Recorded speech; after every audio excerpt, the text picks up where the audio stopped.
Kita akan membahas salah satu emiten yang ada di Bursa Efek Indonesia. Untuk sore hari ini saya mau membahas salah satu emiten yang berada di sektor otomotif, terutama fokusnya adalah menjual atau jual beli mobil bekas. Yang dimana selain ada jual beli mobil bekas juga ada lelang dan bahkan gadai. Dan harga sahamnya kalau teman-teman perhatikan di sebulan terakhir ini naiknya sudah nyaris 60%. Bahkan sempat menyentuh lebih dari 60%, tapi harga sahamnya sekarang cenderung kembali turun meskipun masih di fase bullish. Mungkin teman-teman harusnya sudah tahu ya PT Autopedia Sukses Lestari Tbk atau ASLEC. Yang dimana kalau kita lihat lini bisnisnya ini ada 3.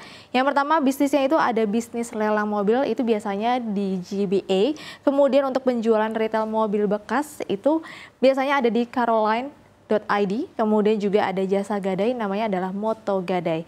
Nah, 3 lini bisnis ini akhirnya mampu mendongkrak harga saham.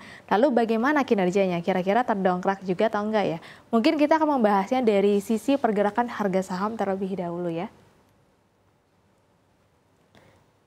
Ya, kalau teman-teman perhatikan dari awal tahun sebenarnya harga saham ASLC itu cenderung sideways ya, atau justru stagnan, nggak terlalu turun jauh, naik jauh juga enggak, tapi baru mulai nanjak itu di akhir Agustus hingga September. Nanjaknya ini luar biasa ya, dari harga puluhan perak hingga menjadi level 126 waktu itu sempat menyentuh, sekarang berada di level 100-an. Dan ini sudah menyentuh lebih dari kurang lebih 60% secara dalam sebulan terakhir, untuk year to date kurang lebih hampir 30 hingga 40%.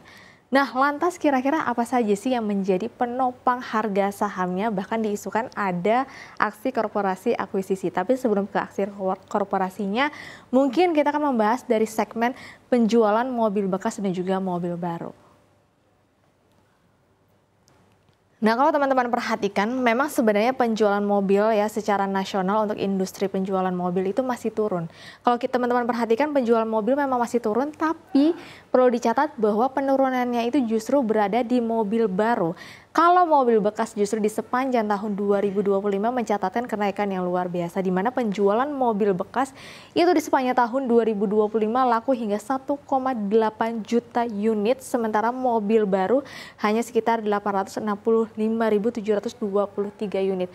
Bahkan ini 2 kalinya dari mobil baru ya untuk penjualan dari mobil bekas sendiri.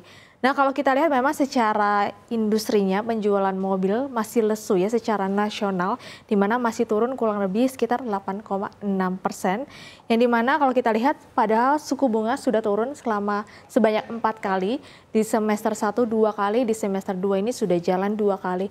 Kalau nanti ada potensi penurunan suku bunga harusnya bisa mendongkrak terutama untuk pembiayaan mobil. Bahkan pembiayaan mobil untuk atau kredit mobil bekas itu jauh lebih besar saat ini dibandingkan dengan kredit mobil baru. Nah, lantas bagaimana nih dengan rumor pasarnya? Nah, jadi selain dari penjualan mobil bekas yang meningkat hingga 1,8 juta unit untuk secara nasional, ternyata memang perseroan digadang-gadang akan diakuisisi oleh salah satu investor asal Jepang. Yang memang saat ini kalau kita lihat belum diketahui ya investor asal Jepang ini dari perusahaan mana, tapi ini sudah cukup menyebar menjadi kabar burung di para pelaku pasar. Dan bahkan digadang-gadang aksi akuisisi ini kalau kita lihat dijalankan dengan harga premium. Nah, kalau teman-teman ketahui IPO ASLC saat itu adalah 256 perak. Harga sahamnya hingga hari ini kalau kita lihat berada di level 100-an, yang dimana nantinya harga dari akuisisi itu kurang lebih setara dengan harga IPO-nya saat itu. Berarti kurang lebih upside-nya masih ada 2 kali lipat dibandingkan dengan harga saat ini. Namun sayangnya rumor tersebut kalau kita lihat memang sempat ditepis oleh beberapa manajemen dari perseroan, salah satunya dari induk usahanya ASLC, yaitu Adisarana Armada Tbk atau ASA, di mana presiden direkturnya, kalau kita lihat Pak Projo Sunarjanto menegaskan kalau memang pihaknya nantinya ada akuisisi, mayoritas kepemilikan ASA masih tetap 80% di ASLC. Kemudian dari Presiden Direktur ASLC sendiri, Jani Chandra, mengatakan bahwa memang saat ini atau dalam waktu dekat belum ada ya aksi akuisisi ataupun dari aksi korporasi. Mungkin ini sebagai tanda-tanda bahwa nantinya kemungkinan ada, apalagi dari tren penjualan mobil bekas cukup baik. Nah, lalu bagaimana dengan valuasinya? Nah, sebelum membahas secara valuasi, secara kinerja keuangan pada kuartal 2 2025, di mana ASLC sendiri kalau kita lihat pendapatannya meningkat 17,1%, yaitu menjadi 447,1 miliar rupiah. Yang dimana peningkatan pendapatan ini akhirnya mendongkrak laba bersih juga, laba bersih dari perseroan kalau kita lihat menjadi 21,1 miliar rupiah. Dan memang kontribusinya sekitar 70% itu ditopang dari Caroline atau dari penjualan mobil bekas, yaitu menyumbang sekitar 313,4 miliar rupiah. Kemudian sisanya ditopang oleh dari GBA yang tadi yang ada lelang. Itu kalau kita lihat menguasai pangsa pasar Indonesia GBA sebesar 40%. Nah, untuk valuasinya sendiri secara industri untuk mobil bekas di 1,4, ASLC sendiri di 1,9. Jadi sebenarnya masih sedikit lebih mahal dibandingkan dengan rata-rata industrinya. Tapi mengingat PBV-nya masih di 1,an, sebenarnya harganya tidak bisa dibilang terlalu mahal juga, tapi memang sudah berada di harga kewajarannya.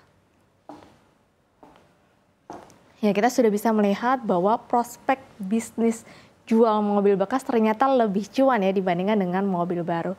Memang salah satunya kalau kita lihat daya beli saat ini masih melemah sehingga orang-orang yang butuh mobilitas lebih memilih mobil bekas karena biasanya mobil bekas juga nggak kalah jauh, nggak kalah menarik dibandingkan dengan mobil baru, tapi harganya juga sangat kompetitif. Jangan lupa untuk dianalisa ulang. Disclaimer on,